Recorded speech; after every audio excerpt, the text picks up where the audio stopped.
Assalamualaikum warahmatullahi wabarakatuh.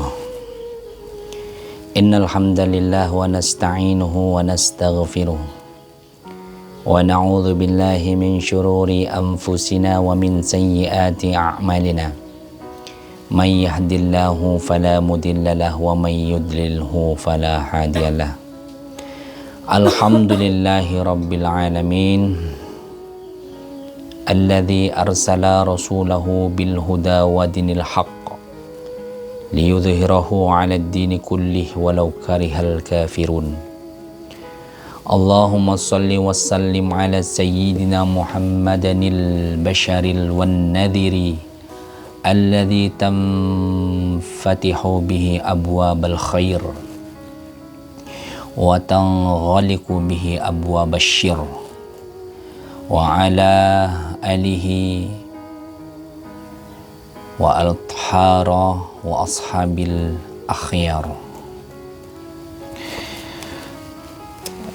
Teman-teman yang dimuliakan oleh Allah, alhamdulillah pagi ini kita semua dalam lindungan Allah, yang mana Allah telah memberikan kepada kita nikmat yang begitu banyak. Salawat berbahterakan salam tidak lupa pula kita hadiahkan kepada junjungan alam baginda Rasulullah sallallahu alaihi wasallam. Hal yang paling disyukuri dalam hidup ini adalah ketika kita bangun pagi, mulut masih berucap alhamdulillah. Karena banyak orang yang ketika bangun pagi bukan mulut yang keluar alhamdulillah, tapi berbagai macam perkara-perkara dunia, perkara-perkara yang melalaikan sehingga kita tenggelam di dalamnya, lupa akan ibadah. Dunia ini, kata Rasulullah, terlaknat. Maka dunia ini akan dibagikan dan dikejar sama orang-orang yang di hatinya ada laknat dari Allah. Tapi satu sisi dunia ini adalah sebaik-baik perhiasan, dan di antara perhiasan yang terbaik adalah wanita yang solehah. Ada dua kontradiksi, satu terlaknat, satu lagi solehah. Apa artinya? Apapun dunia yang kita kejar, apapun harta yang kita kumpulkan, berapapun jabatan tinggi yang bisa kita dapatkan, semua itu akan mulia apabila diiringi dengan sikap yang soleh ataupun soleha. Namun apabila mendapatkan dunia dengan cara-cara yang kotor, tidak diridhoi oleh Allah, sudah bisa dipastikan kita akan terlaknat di dalamnya. Sadarilah teman-teman, banyak orang-orang yang lebih kaya daripada kita terdahulu telah mati. Banyak orang-orang terdahulu lebih jaya daripada kita, lebih tampan daripada kita, bahkan dianggap lebih berilmu daripada kita. Tapi mereka semua sudah jadi bangkai tanah, yang tersisa hanyalah catatan-catatan sejarah. Kalau dia baik, maka akan dicatat dengan baik, dikenang dengan baik, diingat dengan baik. Kalau dia buruk, seumur hidup melekat keburukan itu dari cerita, dan jangan sampai kita mengikuti langkahnya. Kita sering mengeluh kadang, banyak kali masalah hidup yang terjadi pada diri kita. Tapi kita lupa seberapa besar nikmat ataupun yang telah kita terima dari Allah. Kita lupa mengucapkan syukur setiap pagi di saat orang-orang bangun pagi tidak bisa berjalan. Orang-orang bangun pagi masih terbaring di rumah sakit. Orang-orang bangun pagi dengan aneka ragam kegiatan dunia yang memenuhi otaknya, yang melupakan kegiatan akhirat. Seorang muslim sudah seyogyanya lah mementingkan akhirat tanpa meninggalkan dunia. Kalau ada beberapa teman kita, para salik yang meninggalkan dunia demi akhirat, itu bagus, itu baik. Wamal akhiratu khairul laka minal ula. Dan tidaklah kehidupan dunia itu tidak terbaik. Akhirat tuh yang paling terbaik. Yang jadi masalah ketika kita meninggalkan dunia untuk akhirat, sudahkah kita berada di posisi makam itu? Sudahkah kita pada tempat itu? Nah, ini yang jadi pertanyaan. Kalau kita sudah sampai pada makam itu, tidak adalah satupun di dunia ini yang kuharapkan kecuali Allah. Tidak ada satupun di dunia ini yang kutakutkan kecuali Allah. Tidak adalah di dunia ini sesuatu yang menyedihkan hatiku kecuali Allah. Nah, kita sampai pada makam itu. Tapi bagi kita orang-orang awam, jangan jauh-jauh dulu makamnya. Perbaiki dulu fikihnya.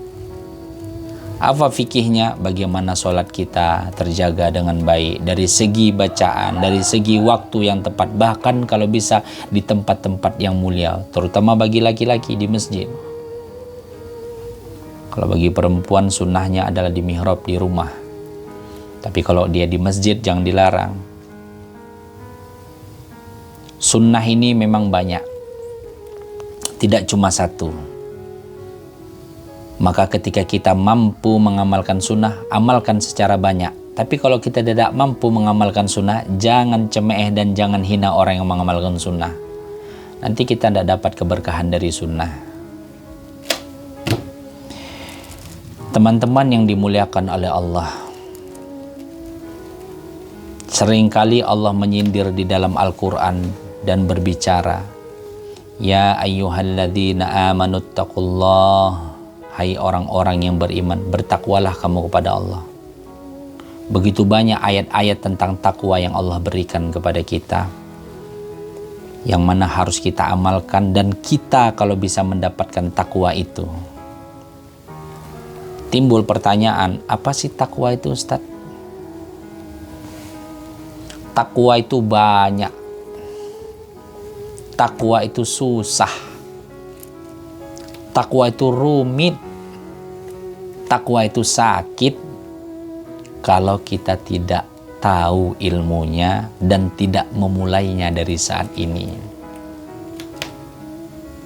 Takwa adalah buah dari keimanan yang dalam di dalam hati, yang hanya berharap dan takut kepada Allah. Takwa adalah buah dari berbagai macam ibadah yang kita lakukan dari hari ke hari, makin lama makin meningkat. Kita lawan rasa malas kita lawan rasa kantuk kita lawan kesibukan kita sisihkan betul waktu untuk akhirat. Bukan akhirat hanya sedikit waktu, tapi kalau bisa waktu itu banyak untuk akhirat. Dengan apa? Bukan meninggalkan dunia. Dengan mengaitkan kegiatan dunia tujuannya untuk akhirat. Nah, itu akan berbuah takwa. Kebanyakan kita hanya bekerja sekedar bekerja, makan sekedar makan, minum sekedar minum, bergaul sekedar bergaul, bahkan bermuamalah, berdagang, berinteraksi, hanya sebatas sampai situ saja. Tapi kalau kita kaitkan seluruh linear kehidupan kita, mau tidur kita kaitkan dengan agama, mau bekerja kita kaitkan dengan agama, mau buka usaha kita kaitkan dengan agama, mau berkebun kita kaitkan dengan agama, seluruh kehidupan kita kaitkan dengan agama, sudah bisa dipastikan setiap hembusan nafas kita di dunia terhitung ibadah di sisi Allah. Kita seorang mukmin harus cerdas dalam memikirkan itu. Dan harus paham, betapapun banyak ibadah kita, kalau kita tidak kaitkan dengan akhirat, tidak tulus karena Allah, nah ini bahayanya. Ibadah akhirat aja jadi sia-sia. Kata Buya Ar-Razi dalam muqaddimah pembukaan waktu haul. Haul siapa tuh? Syekh Abdul Qadir Jailani. Hamba yang paling dibenci oleh Allah adalah hamba yang mengamalkan amalan akhirat untuk keuntungan dunia. Nah, ini dia ngerinya. Mungkin sebagian orang kata-kata ini tidak bisa diterima. Karena bagaimanapun kegiatan akhirat ada hitung-hitungannya pahala. Kayak manapun kegiatan dunia ada hitung-hitungannya keuntungan. Tapi kata Buya Ar-Razi dalam kitabnya dan dalam haulnya itu, Hamba yang paling dibenci oleh Allah adalah hamba yang mengamal perbuatan akhirat untuk kepentingan dan tujuan dunia. Kenapa? Karena dari situ tidak timbul ikhlasnya karena Allah, tapi timbul untuk keuntungan dunia. Bayangkan kalau kita melakukan kegiatan akhirat, sholatlah, sholawatkah, berzikirlah, kita gunakan untuk keuntungan dunia. Kalau sudah dapat keuntungan dunia, akankah betul kita dapat lagi keuntungan di akhirat? Sebab tujuan kita sudah dapat. Tapi kalau kita melakukan seluruh ibadah akhirat, kita kaitkan untuk Allah. Kita lakukan kegiatan dunia, kita kaitkan untuk Allah. Segala linir kehidupan kita, semua itu akan dihitung nilai ibadah oleh Allah. Ini yang luar biasanya. Rasulullah alaihi salam pernah berbicara dengan sahabat. Kata Rasul seperti ini, ya Muaz bin Jabal, sahabat Rasulullah, ya Muaz, wahai Muaz, la tada' fi kulli duburis salah an taqulu Allahumma a'inni ala dzikrika wa syukrika wa husnik ibadatik. Wahai Muaz, jangan engkau pernah tinggalkan setiap di belakang sholat, baik ketika akhir sholat, ketika tahiyatul akhir, atau ketika berzikir, atau ketika berdoa setelah sholat. Apa yang jangan pernah tinggalkan? Rasulullah mengajarkan doa yang sangat paten dan sangat mujarab. La tada', jangan pernah tinggalkan, fi kulli duburi sholah antakulu Allahumma a'inni, ya Allah, permudahkanlah aku, ala dzikrika, untuk selalu berzikir kepadamu, wa syukrika, dan selalu bersyukur kepadamu, wa husnik ibadatik, dan menjadi hambamu yang baik. Insya Allah pertemuan sekali lagi, kalau ada izin Allah, umur panjang, kalau ada hidayah dari Allah, maka kita akan jabarkan hadis ini secara detail insya Allah.